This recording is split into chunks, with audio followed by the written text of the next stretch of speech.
Tragically, I lost my son, Ben, to a fentanyl overdose. It was the hardest thing I had ever had to endure. It's happening across Canada. Fentanyl is wiping out an entire generation of our people. So we started a foundation, Guardians of Recovery, to help people with mental health and addictions who are struggling and not included in society. We've done a great job of including people with disabilities in our society. Now imagine a world where people with mental health and addictions have that same level of inclusion. That's what we're about to do. We are inviting you to take part in one of the most progressive and creative initiatives of our time, building sober living homes for our people to make sure they are cared for and have an opportunity to completely come off substance and live normal, productive lives. Well, hello, everybody. There's lots of people on here already. It's good to see you all. We're back again for another episode of live stream podcast with Guardians of Recovery. I'm your host, Tina Olivero, the founder of Guardians Recovery, most fondly known as Ben's mom these days. And I have a very, very special guest today, someone who's dear to my heart. In fact, her whole family is dear to my heart. It's kind of like we're all divinely connected. Ms. Ashley Gosse, who has been a friend of mine, I guess now for, well, it's actually less than a year, but it seems like a lifetime, doesn't it? Welcome to the show. It does. Thank you. I'm really excited.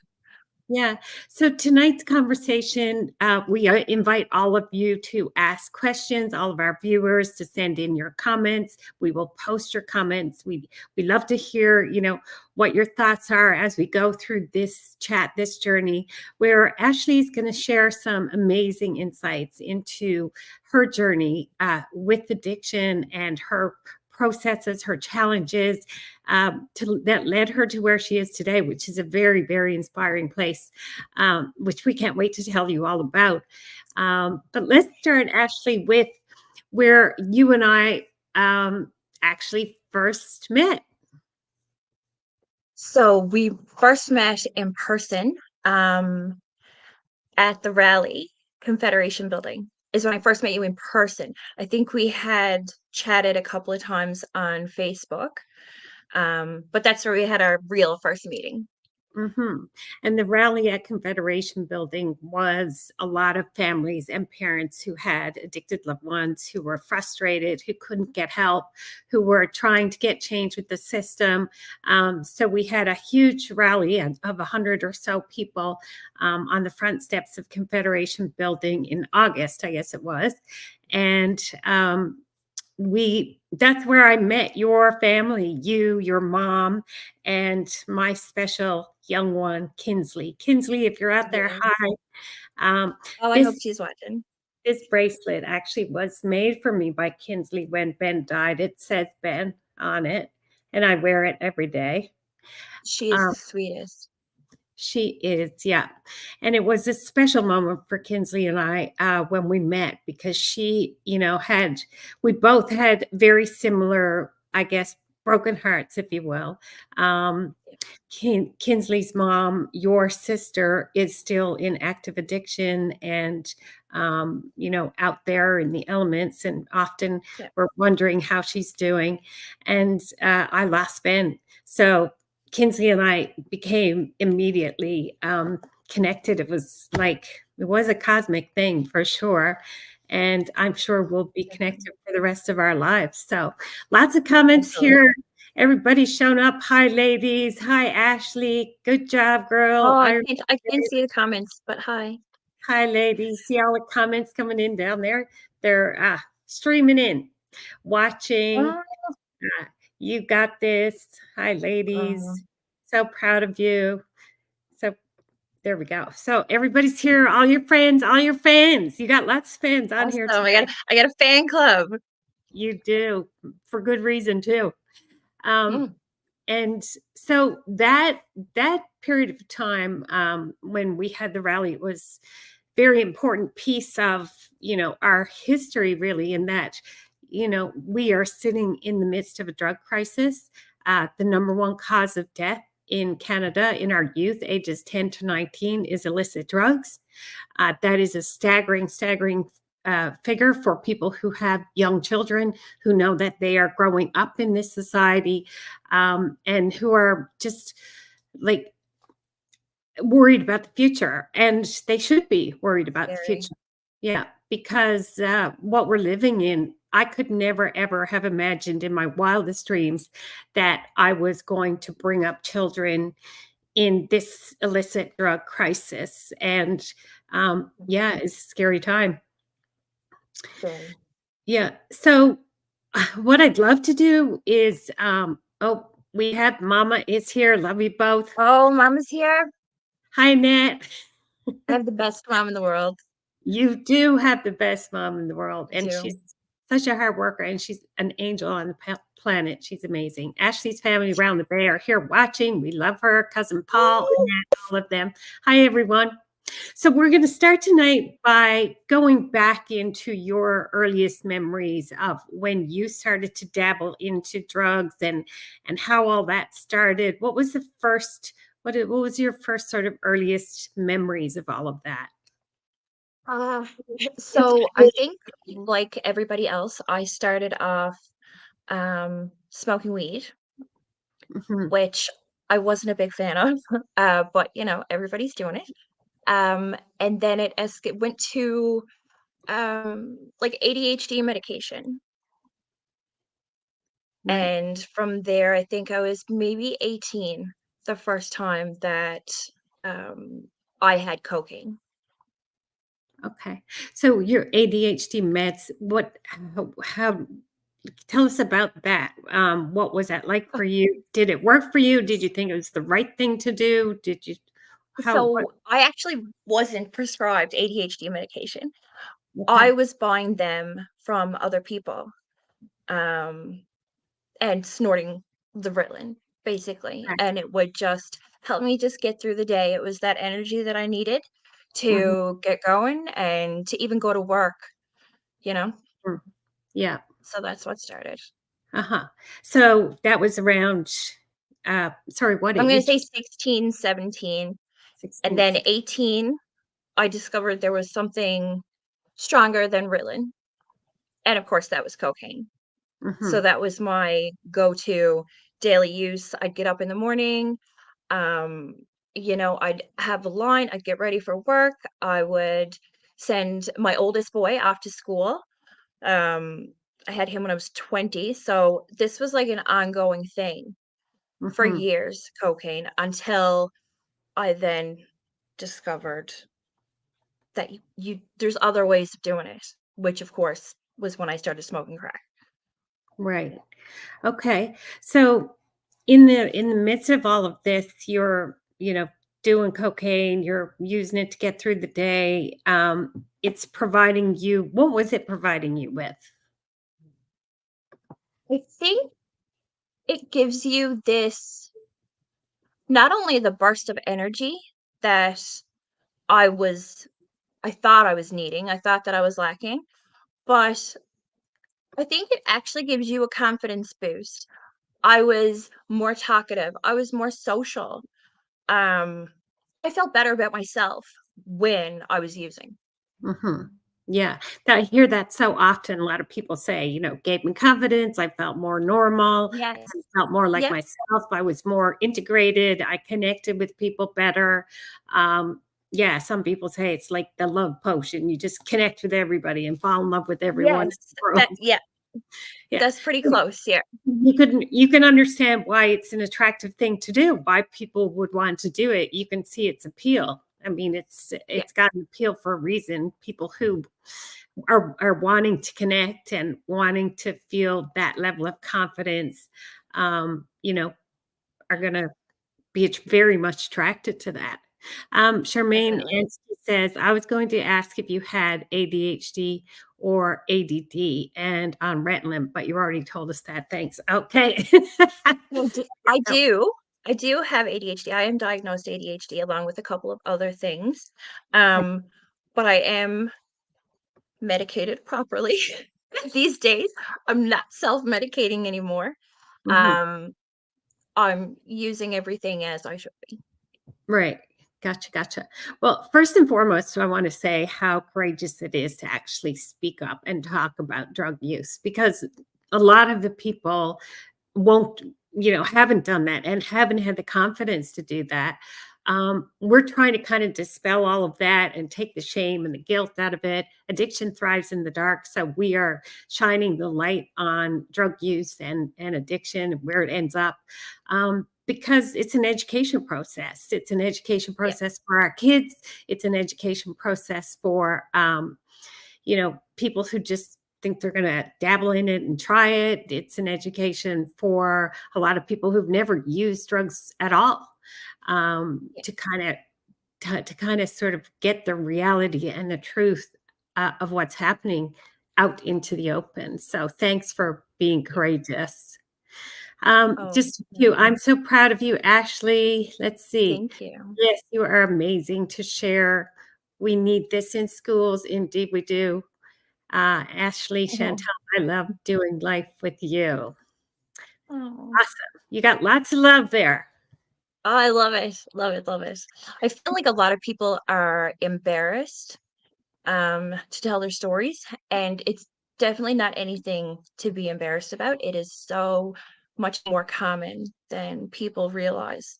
Yeah, for sure. Definitely nothing to be embarrassed about. So, what was the appeal with crack? Oh, so there was none. There was absolutely none. I had found myself in a very abusive relationship, with somebody who was a recovering crack addict.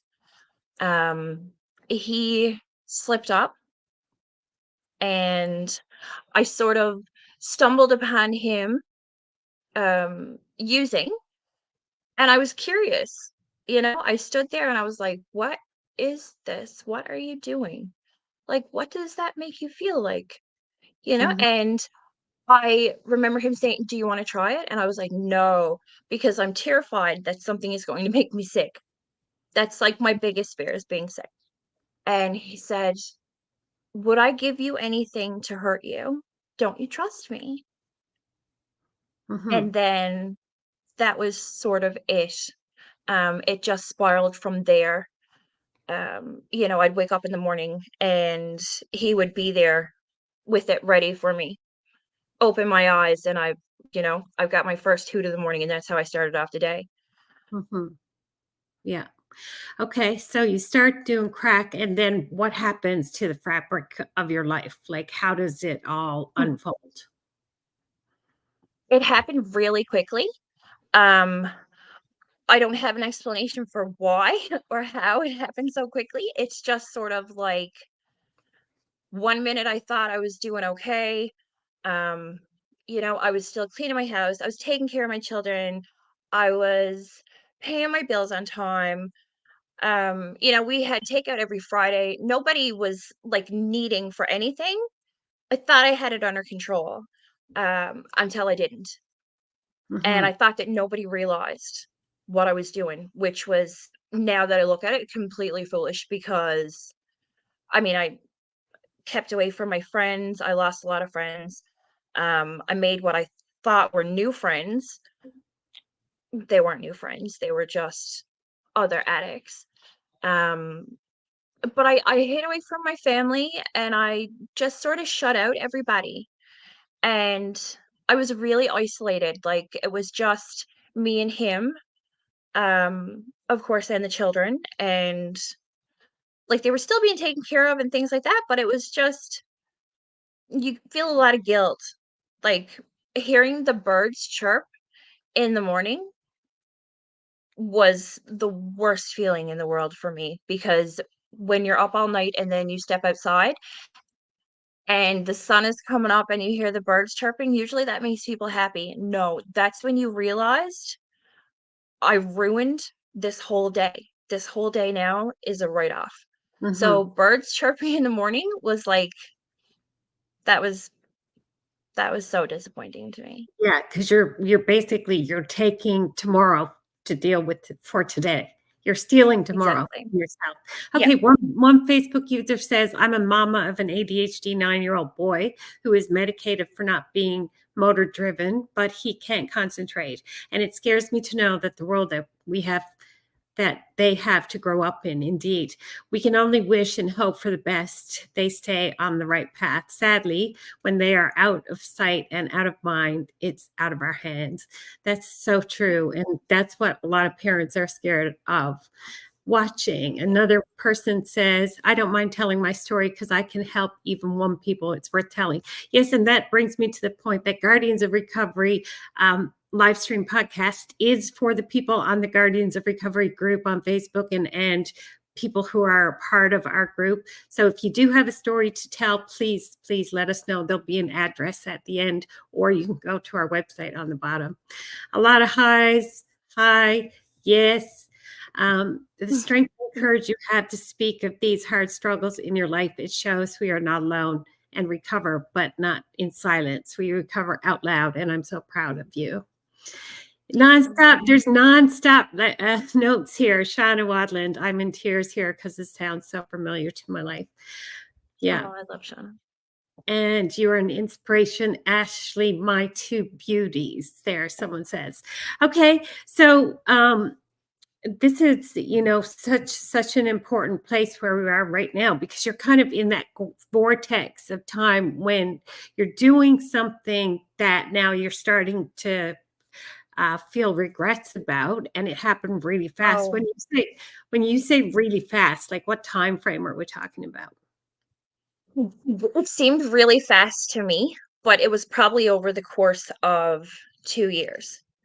Okay. So I went from, being sociable, having lots of friends, always, family events, things like that, to, like I said, isolating myself and I just wanted to hide away. I lost my driver's license. I lost my vehicle. I was evicted from an apartment.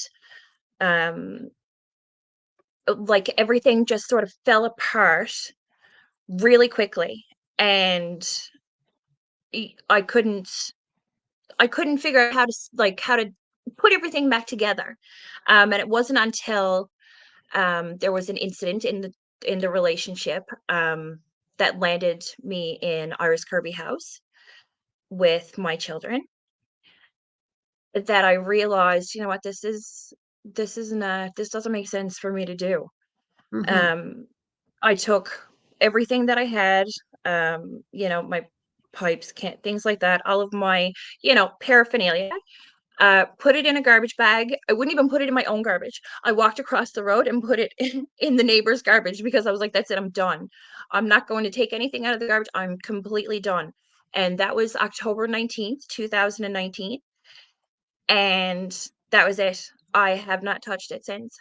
Wow, that's It's like amazing. I had that 5-second, uh, just I don't know. There's like a small window, I think, when you're feeling so guilty and you're feeling so bad about yourself and you're embarrassed and you don't want to do this anymore, and it doesn't make sense to do because you could be, like, that's money that could go for groceries. That's money that could go for new shoes for the kids, or so you do feel really guilty, and it was like a couple of seconds and that was it. I just made up my mind and I was done. Wow, fantastic. Okay, so you got to that point in 2019 and you said, I'm finished with drugs. And then what was going on in your world? And you, like, as we know, addiction runs, is often a genetic thing, 70% of the time, it seems to be. And it runs in families, as it does in our family. We had, my oldest brother had, Rob, he had bipolar and schizophrenia. Then when he smoked weed, it unlocked bipolar. It ran through a lot of the males in our family. And it, people who live through this realize that it is a family disease, and it affects so many people. Um, Tell us about that in your family. So I can't say that I was not I hear a lot of people say, "Oh, you know what? Drug addicts, they are a product of their environment." I'm not a product of my environment. I Mm, have an amazing family. I have a beautiful mom, an amazing dad, and they work so hard for everything that they have, and they always have. mhm. Um, Speaking of it's your dad, he just chimed in. Dad is so proud of you. Good timing. I love you. I love Yeah. you. Um, Hi, Paul. so I feel myself and my sister, I feel like we got those genetics. Where they came from, I really don't know. My mom is not she's never smoked a cigarette in her life. Mhm, My dad struggled with alcohol years and years ago. My grandfather struggled with alcohol. Um, but it started with me, and then it went to my younger sister, the addiction with mhm, drugs. mhm. And so, we all know about Amber. We all care about Amber. Amber was a big topic when we all went to Confederation Building. We were all really, really hoping to help Amber and get her home because everybody loves her and cares about her, and of course, So her sweet. her children miss her. Um, Of and course. and Kinsley, sometimes I was lucky enough to have Kinsley with me, and sometimes I would just see her looking through the streets looking for her mama. And I know that loss because I spent 7 years in the streets looking for Ben, and it is an incredible, incredible pain that we carry with us when our loved one is lost to addiction. So and I, like you, I had a brother who had he was addicted to weed. He then, unlocked bipolar. Um, and I had found him in some of the most horrific states, like, you know, Yeah, just completely in a state of psychosis with a fire in the microwave, or um, yeah. horrific things like the bathtub running and overflowing into the apartment, and him not having a clue that was happening. He's so out of it, and yet our hospitals wouldn't take him. We don't have a system of recovery in place. Had to fight and battle to get him into hospital. So I went through 30 almost 40 years of that as a primary caregiver for my brother. We were Wow. 1 year apart. So I spent a lot of my life exposed to that, studying that, trying to understand his illness, trying to understand how to help him. And then he was heavily medicated and heavily sedated. So he lived a horrific life with that.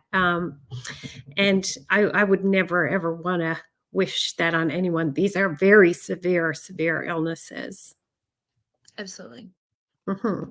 Absolutely. And I feel like the hospital, um, I know my sister, for example, she's been brought to multiple hospitals and they leave it up to her. She says, "No, you know what? I'm fine. I'm good. Yeah. Why am I here? I don't have to be here." No, she has to be there. She needs to be there. But of course, she's an adult. They Hmm. say that she's capable of making her own decisions for her health when really she's not. She's Yeah. not in her right mind.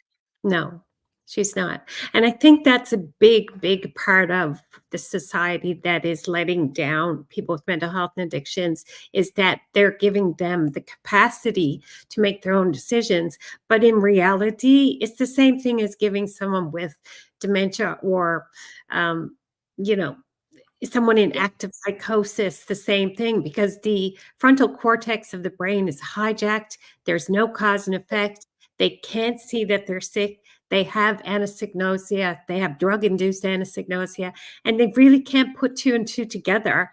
And yet, at the same time, they're super articulate, and they can say that they're fine, and they can talk their Yes. way out of a paper bag Oh, because yes. they're going to take the path of least resistance, and Yeah. yet the system is not listening to the families in the circle of care. They're like, well, the privacy lock comes into play here, And what does that cost us? It costs us our loved ones' lives. Yeah. So, it says, if someone says, we're praying for you, Amber, we love you. We sure do. And Roxanne wants to know, have you ever had a setback after in recovery? Absolutely. Absolutely. Not with crack. The last time that I used, like I said, was October 19th, and I can tell you it was 11 o'clock in the morning. And that was the last time for that. But I'm not perfect. I do struggle with, still currently struggle with alcohol and gambling. Um, and I ended up having a surgery done, and I was prescribed painkillers, which got out of hand, without me realizing. And I was never into um, painkillers or opiates, that sort of thing. But when I had this surgery, it got out of hand, and we were able to catch it. Mom called me out. My fiance Noel, he was like, "There's something going on here. Like, something is not right. You don't seem like yourself."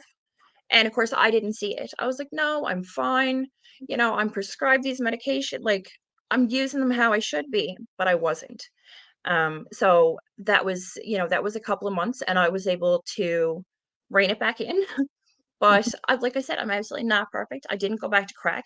I hope I never do. I can't say that I never, ever, ever will touch it, because I don't know. It Mhm, happens so fast. There are a lot of triggers, and I know my triggers aren't anybody else's problems but mine. And I have to be able to control how I react to things around me. And so far, so good, I must say. But I do still struggle with certain things. I do. Yeah. mhm. So, and you're so super smart. What would you recommend for people who are going through the same type of thing? People who are bumping up against prescription drugs, coming, doing coke and ended up in crack. Like, I mean, your journey obviously is unique to you, but you could sort of look at your lifespan with, addictions, and, you have a cumulative set of experiences that lead you to some answers and solutions in all of this. And right now, the great news is that you're back in school and studying in this area, which is so fantastic. Yes. Oh, Congratulations. thank Um, you. Thank you. yeah, because I mean, that is full circle. You end up contributing to people who need you, that need your lived experience. Basically, it's just amazing. Believe it's the reason why it happens. So what are your suggestions or recommendations to us? Oh, for the addict, do not hide away. Don't feel embarrassed. Talk to somebody. It's like a band-aid. I know you're embarrassed. I know you feel so guilty and like shameful, but d- don't hide.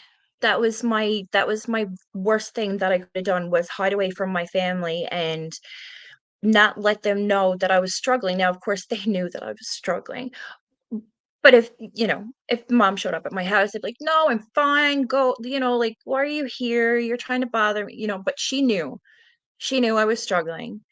Mhm. Um, but don't hide. Don't be embarrassed. Yeah. Yeah. Great advice. So Charmaine says, my son does the same thing when he's at the hospital. I cried one night begging for the nurse to get the doctor to do a test of anesognosia for him, but they didn't listen to me. And I guess they thought he was capable of making his own decisions, which we hear that time and time and time again. So sad. And Roxanne says, sorry, but about every question you answer is helpful and not personal. I'm so, so proud of you, and thumbs up and congratulations, and so proud of you. And Tina, thank you for being so Mhm. strong and amazing, advocating for recovery. Most welcome. Ashley Chantel, you're an amazing person. I'm more than proud of you to call you my friend. Yep. Thank you. You're awesome. Nonstop comments here, folks. Thanks so Love much it. for your comments and your questions. And that's what this time is all about. It's really to delve into things. And get different perspectives and vantage points from people who have lived experience, whether you're a family member with an addicted loved one, whether you have addictions. Well, you know what? The truth is, we all have addictions at some level. And I don't care who you are. We all have an addiction that we have to overcome. And some are more life threatening than others. I have the one that's most socially acceptable called sugar addiction. And, everybody's fine with that. And I can stuff my face with as many pieces of pie as I want to. But the Yeah. truth is, you know, uh, diabetes runs in our family. That's a lethal thing for me to be at. And Yeah. even, stuffing my face with all these carbs and stuff, like, yeah, I could do it once in a while. But if I eat like that daily, my brother had diabetes, my father had diabetes, and they had addictions. So, like, I know that if I if I give in to that, that's where I'm headed for sure. It's Yeah. Okay, we have another question. What's your number one motivator to stay clean, and not only stay clean, but also to return to school?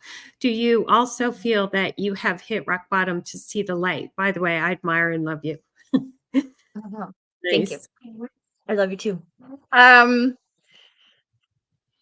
so I want to say that it was my children that motivated me. Um, and it partially was, but I think my rock bottom is when, I had those couple of seconds of clarity and I looked around and I was like, you know what? I'm in a shelter with my children. I have lost everything and that's not who I wanted to be. Um, I guess I was just sick of feeling sick and tired. Mhm. And I mean, of course my children motivate me. But I knew that could I knew that that wasn't the way I was supposed to be. Right. Yeah. Yeah. Good question. Yeah. So, okay, so things sort of progressed, and then you decided you were going to go to back to school. Tell us all about that and what's going on there and your successes. So, I have said for years that I wanted to work in corrections. Um, I feel very strongly, about our justice system, and what's going on and what's not happening. Um, Tell us and a I little, that's tell us a little bit about that. Like, what are you? Tell us what you're peeved off about. Let's get How to it. long do we have? Oh, we have Uh, 10 minutes to get into this one. s okay, so I, um, I don't have much faith in our justice system. Like I said, I was in a very abusive relationship, um, and that person is out and continuing to do terrible things to other people. Hmm. I'm not the first, I'm not the second, I'm not the third, I'm probably the sixth or the seventh, and I know of 3 more since me. Um, but like I said, he's out and about doing whatever he wants to do. Um, there are certain situations I feel like people are given unfair sentences. And then I Hmm. feel like there are times, well, I won't say any names, but there are people then who I feel like get away with too much. Um, and I don't really understand that. And Yeah. of course, the living conditions, everybody is up in arms about the living conditions at the HMP. Hmm. I am as well. I have a very good friend, I'll call him my brother, who's in there and he's suffering and it's not a good place and they keep saying they're going to make this fantastic new building. They're breaking ground. Nothing has happened. Hmm. Not only is it an unsafe, unhealthy environment for the inmates, it's not good working conditions. It's not safe for anybody really. The place is just not sensible. Yeah. So I'm very opinionated about that. Um, which is why I thought, you know what, I will get into corrections and I'm going to save the world. Right. Unfortunately, that didn't work. So, You um, never know what might happen yet. well, you never know. But yeah, so I've always been that person who, I mean, I remember my doctor saying to me 15 years ago, you know, Ashley, I love you, but you can't save the world. Mm, And I disagree because I think I can. yeah. Um, I love helping people. I love going downtown and talking to the homeless people and the working girls and working boys. And I am welcomed in any trap house because I bring everybody food. You know, if anybody needs winter boots, coats, hats, um, anything, they know that they can ask me, Yeah. which, you know, that makes me feel good. It does. Me too. Like Mhm. I go for my walks downtown on Water Street, and I sit and speak to the people who are down there, and I just every time I meet someone, they know Ben first and foremost, and they tell me a Yes. story about Ben, or they know, and we cry together. I give them a pin with Ben, um, and I've really gotten to know a lot of the people. There's a lot of people who change, but I still have gotten to know at least half the people there. And I feel close to Ben when I do that. And they always have such beautiful, beautiful stories. And a lot of them go to Ben's bench in the park where Ben passed. And they'll tell me that they made a piece of art for Ben, or they, left him a teddy bear, or Yeah. That's they sweet. rearrange the bench, and like sometimes I go, it's a whole new decoration, and Yeah. someone has been there all day changing everything around. So it's Yeah. become quite a place where people go and reflect, and they yeah, it's a place to remember. And there's a beautiful poem done by Colleen on the group today. She had written a poem about Ben's bench. So if everybody gets a chance to read it, it is so touching. Wow. I screeched when I read it. It was Oh, amazing. We can all save the world if we stand together. Like, I believe that. That's why we're I hope doing this so. podcast. That's why we're, creating Guardians of Recovery. That's why we're all standing together in this conversation. And, our goal, our long-term vision is to, well, create programs, which we already have with Guardians of Recovery, all kinds of different programs, from healing with music, spoken word, learning digital, graphic design for the new digital world, um, actual recovery programs with lived experience, recovery facilitators, hope, and yeah, other programs that we feel that people, they're all in place, and families with addicted loved ones also can come and join us in their community. I get 2-3 calls a day from moms who are going through the same thing I did, who their kids are on death's door. They're frustrated as heck. They're trying to get help, and it's people want to talk to someone who lived through that. That's the bottom line. So, in my view, it's lived experience. Parents with addicted families, members are going to create that part of it, and people who went through addiction are going to create the recovery part of it. And um, that's how I think it should be. That's what we're building. We're building that lived experience scenario, and we have a lot more things here. Save the world one person at a time. Indeed. We parked right next to where Ben's bench is now placed last before all this happened with my niece for dance uh, composition, I guess, as well as my little boy. We had no idea what that area was used for. My little guy actually hopped around behind the trees there, scary what was around and not knowing. Yeah, people go in behind the bushes there and use drugs, and it is scary. Yeah. Yeah. Uh, my brother is proud of you, Ashley. Hearts, hearts, hearts.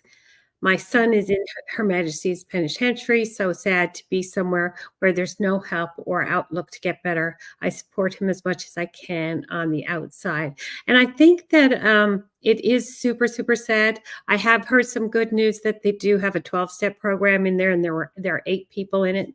So that's one That's a positive start. step, one positive step forward. To me, there should be a whole recovery wing for people who just have crimes related to addiction. And the first thing that they should do is see, a psychiatric doctor to assess if they have underlying mental health issues that could be treated that would end all of this, because that was Ben's issue, is that he never ever saw a professional who could diagnose his bipolar and help him. That's so And important. that society forgets that those men have loved ones. Yeah, Yep, that's so that's true. true. And same thing with all the people who are down on the streets and in Tent City. And, the majority of those people have great families and great homes. Like it's very few that I run into that don't, have a lot of people who really, really love them and care about them. Absolutely, we can save the world if we all pull our heads together, put aside our judgment and love people fiercely. Yes. Yep, love it. Yes, my son is doing a program now, still waiting to be assessed. He's been there for 6 months now. Yeah, so that's verification that the program is in place, but we still need professionals in there. Yep. That's the next thing we got to fight for. This is how we will change the world, by speaking out and telling the honest truth. I'm so proud of you. I couldn't agree more. Women as well, the same thing. Yeah, in the women's prison, absolutely exact same thing for sure. Yeah. Yeah, absolutely. Okay, so tell us what you're doing in what you're studying. So I started in January. Like I said, I wanted to get into corrections. Unfortunately, that didn't work out for me. um, I couldn't. The program is not offered here. I can't leave the children to go to PEI. So I said, I have to do something where I'm still helping people. Um, that's that's why I'm here. I feel like that's why I survived things that I probably like. I'm very lucky. Hmm. I'm very lucky to have survived, some of the things that I've gone through, Yeah. without getting into too much detail. But I feel like all that happened for a reason. Mm. And it made me realize that I'm here to help people, and that's what makes me happy. And getting out and talking to people, and I just love it. So I started in January, and I'm doing child youth care worker with addiction support. Fantastic. It's a 2-year program, and I absolutely love it. Love it. Fantastic. Congratulations. So how are you Thank finding you. it, like getting back to school and studying? I know that you and I Okay. connected recently about a presentation that you were doing. I have to say I was so proud of you. You just designed it beautifully, presented it. Tell us how it went. Thank you. So, for our communication class, fundamentals of communication, and we had to choose a topic, something that was, something that we felt strongly about, something that we could relate to, and that we were knowledgeable about, but we could also do some research. Mhm. So, of course, I immediately went to the HMP. I was like, "That's it." Yeah, I had 5 pages written in my exercise book because, I'm 37, I'm old school. I'm still using pen and paper. Um, I had Mm. 5 pages written out, and I was like, "No, I'm not feeling this." Took it, threw it in the garbage, and I wrote my, instructor, and I was like, "Can I do this oral presentation, on my sister?" And she kinda went, "On your sister? Why?" And I explained, "You know what? I have this amazing, beautiful, kind, sweet sister who is only 30 years old, and she is stuck. She's just stuck in this vicious cycle of addiction, and she's the nicest person. You can mention her name anywhere downtown, even to drug dealers, police, everybody knows her, everybody loves her. Mhm. I've seen her take the coat off her back and give away to another young girl who was on the street. And I said, Amber, like, what are you doing? You can't do that. You've only got a sweater. And she said, you know what? She needs it more than me. Mhm. Ben used to do that. So, right. So, of course, my instructor wrote back and she was like, absolutely. Like, I cannot wait. So I just started writing and writing. And then I started, looking back through pictures because I try to see Amber once a week if I can. If we can find her. She's downtown. She doesn't have an address. She's going from place to place. She doesn't have a phone. So it's hard to find her sometimes. But when I do find her, we always laugh and carry on. We may not have gotten along all the time throughout the years, but these last couple of years, she's my best friend. She really is. She's just stuck. And so whenever we meet up, like I said, we're laughing, we're carrying on, we're taking pictures on Snapchat, we're sending it to mom, right? Sending it to dad, and they're laughing at us like, oh, it's so good to see you two together smiling. And so I Mhm. took, pictures from that. I took pictures from when she was in the hospital, she was very sick. I took pictures from before she started doing drugs, and I had like current, really recent pictures of her. Mhm. Um, and there's a big difference. There's a big difference in Amber. I mean, I still see that really sweet, kind person. But at the same time, she is an addict. She is struggling. She is just trying to get through one day. That's all it is for her. She doesn't see anything past Mhm. a 24-hour period. Yeah. So, she's quite the actress. She can manipulate people and, she's doing what she has to do to get by, and I'm okay with that. And we love her very much, and I will always be her biggest supporter. Um, if she needs anything, she Yeah. knows where I am. I'm so inspired by the fact that you haven't given up on her, because a lot of people say just give up on them and forget about them, but I'm Absolutely not. you. And that's the way I was with Ben too. It's like I was in his life every day. And some of these people that are going through this are going to make it through just fine, like you did. And Yep. then there are other people like Ben who are not going to make it. And you got to kind of ask yourself, like, if my child doesn't make it, do I want to be estranged from them? Even if this is their last few years of their life. And Ben struggled for 7 years with addiction, and I can firmly say that I'm so thankful that I found a way, even though it was so hard at sometimes. Like when people are in addiction, they steal, they lie, but they manipulate, they do all these things, but it's not who they are. Before the addiction, they didn't do that. After they come out of the addiction, they don't do that. It's part of, drugs and the brain illness that comes with it. Yeah. So if you can put all that aside, you can really have a relationship with someone no matter what. But in the absence of judgment, love is automatically present. So if we Yeah. come from that space, I'll never forget, just a while after Confederation building, I was going to meet your mom and Kinsley down at Ben's Bench. Yes. And I walked out of my building, and I had never ever met Amber before. This was amazing. I walked out of my building and Amber was standing right in front of me. And I was like, Amber. And she's like stopped dead in her tracks. She was like, what? And I was like, I'm Ben's mom. And she's like, oh She's my like, who is this crazy person? Yeah, she was like, she "Oh knew who my you were. God, Ben." And she gave me a big hug. We hugged. And I said, "You're never going to guess where I'm going. I'm going down to Ben's Bench right now, to meet your mom and Kinsley. Do you want to come?" And she came with us. It was so serendipitous that happened. It was wild. Anyway, I just, Yeah. it's so wild when, things like that happen. It's, yeah. I don't know. Those are unexplainable. Roxanne says, if the dealers were out of the equation, it would be so much better for a lot of people. I find it crazy that investigation time is so long, just another flaw in our government. For sure. I mean, there's something wrong with the legal system that Canada is in the state that it is. Absolutely. Are we going to eliminate doctors? Because they're very much the drug pushers. And then there's that side of the equation too, over prescribing.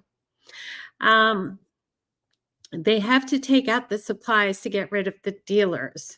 Yeah, I mean, we're manufacturing fentanyl here in Canada, so there's that too. We will never give up on my angel. Dad loves you both. Hi, Dad. Every time I went to jail, it was a big relief on my family knowing that I wasn't using. They knew that I was okay. That's so, so true. And lots of times people want to go to jail because they're afraid of overdosing and dying. I've come across that too. Never in my wildest dreams could I have imagined that. That's the hardest, trying to see the true person, but drugs will never destroy the love for my son. My fear is when he comes out of HMP, so scared, will he have help? Well, that's what we're trying to do. Get help, get programs. Today, I sent a letter to Minister Osborne. I put it on Ben's Law group, Guardians group, for all of you to read, because they promised us an all-party committee to address mental health and addiction, so that what we were asking for was people to go straight into detox, and from detox straight to rehab. Like, very, very simple, not a big ask. And as we dug into it, it was justified because we didn't have staff. Like, Christmas time was crazy. There was only enough staff for 3 beds to be open. And so, now it's 6 months later, and if that issue is not solved by this time after 6 months, it's not because we don't have people to fill those positions. It's because it's not a priority. So we put that out there to the minister today and asked him to keep his word and make it a priority. We'll see what he comes back with. And we also have a registry of letters that haven't been answered. And we're going to publish that 2 weeks before the election if they don't get it together. Good idea. Next one. Oh my God, I thought I was dreaming when I saw you and Amber walking towards me. That was definitely meant to be happen. That's your mom. Yeah. Yeah.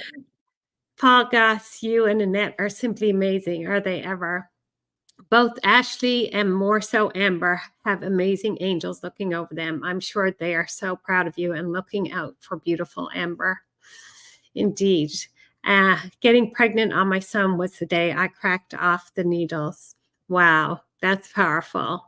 It's just a Facebook user, so it could be anonymous user, but love to know your story. And Lori says, "You go, girl." You have so many fans here. I think we have the largest number of fans that we've ever had on the show so far. I mean, I love it. We're still a brand new show, but it's obvious that you are loved.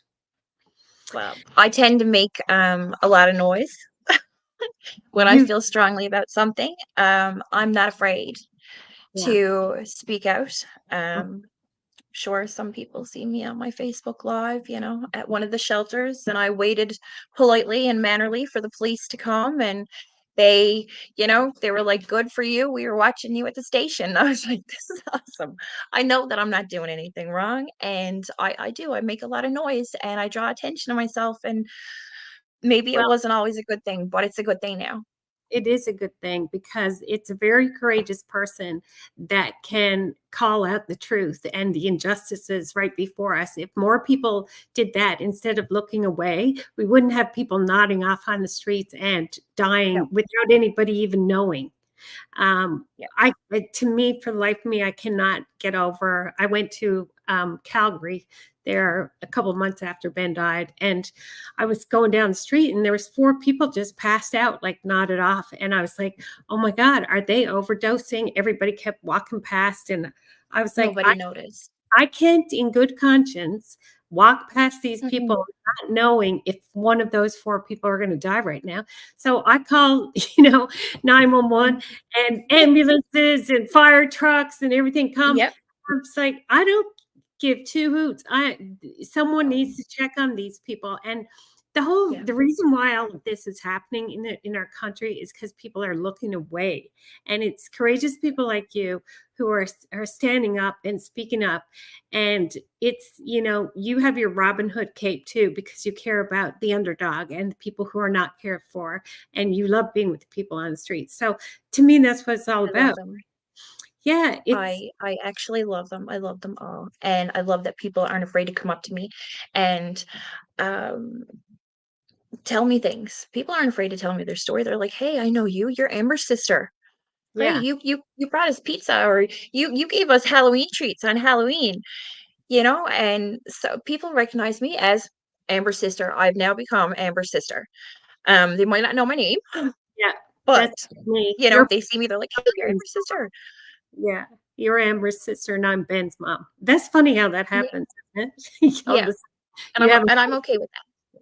yeah, me too.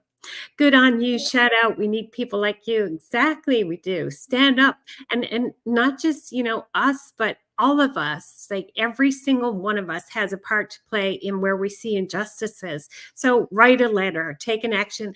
And it's bubbling up right now. We had 4, I guess, we had 4 petitions to go to the House and 13 ATIP requests to get information on overdoses. Then they closed the House down. So that's ridiculous type of stuff Yeah, that's going on in our government. It's time for us to have a massive protest again. So I see all you yes, people on here watching right now. We'll be calling on you to join us for the next protest because it's not good definitely. enough. People can't get Nope, straight in. we need numbers. Yeah, We need big numbers. yeah. So I'm going to get you on the protest committee with me. Okay. Love it. Let's see, and what else we said? I praise you for what you did that day at the center. For one, to not allow you to give up for others is abnormal. Okay. You will be a welcomed addition to the field of child and youth care professions. You and your life experiences are needed. Lots of work needed in this area as well. Indeed. I got an open line and spoke. I got on open line and spoke out about Her Majesty's Penitentiary, yes, and was shit on by some people for drawing attention to my son, but we need to speak up. Whoever is giving you a hard time for speaking up, don't mind those people. Those people aren't worth acknowledging. No, Those those people people have to go. Cut them those out. those people are status quo people. We're not status quo people. We're not going to accept this and create a future for our kids and grandkids where they're decimated by drugs. Like, are they crazy? That we're not accepting that. We're not tolerating that. Definitely Oh, not. send them over here. I'll give them a piece of my mind. Let's go. I'm Ashley and Amber's cousin. My name is also Amber. After Ben's passing, I went and got certified for first aid for opioid poisoning emergencies. God love you. Good, Amber. Good. Good. And I don't care what people say, I will always speak out. And that's what we need. And that's what Yep. this program is all about. Speaking up, saying what needs to be said, doing what needs to happen, and telling the truth about what's really, really, really going on. So Yep. with that in mind, we have been chatting for an hour. Can't Have we believe- already? Yeah, we have. So Okay. that brings us to the end of our show. Is there any last minute things you'd like to say? Oh, there's so much I want to say. I just want to say that mom and dad, thank you for always being so supportive and continuing to give support to me, my family, my sister, or our sister, or everybody. Mom and dad, they're like me, they would take in everybody and save the world if they could. Yeah, And I love them so much, and I don't know where I would be without them. yeah, And if by any chance Amber sees this, I'm gonna look for you tomorrow, and I love you very much. yeah. we love your parents. They're so dear to my heart too. And Amber, there's so many people praying for you, loving you, and we know that you can come through this and be the greatest teacher of all. So we're rooting for you every step of the way. Anybody who wants to come on the show, please let me know to tell your story. We have some amazing guests coming up this week. We have a psychiatrist from Alberta who's going to share his ideas about harm reduction and how it's not working as well as we thought it was going to.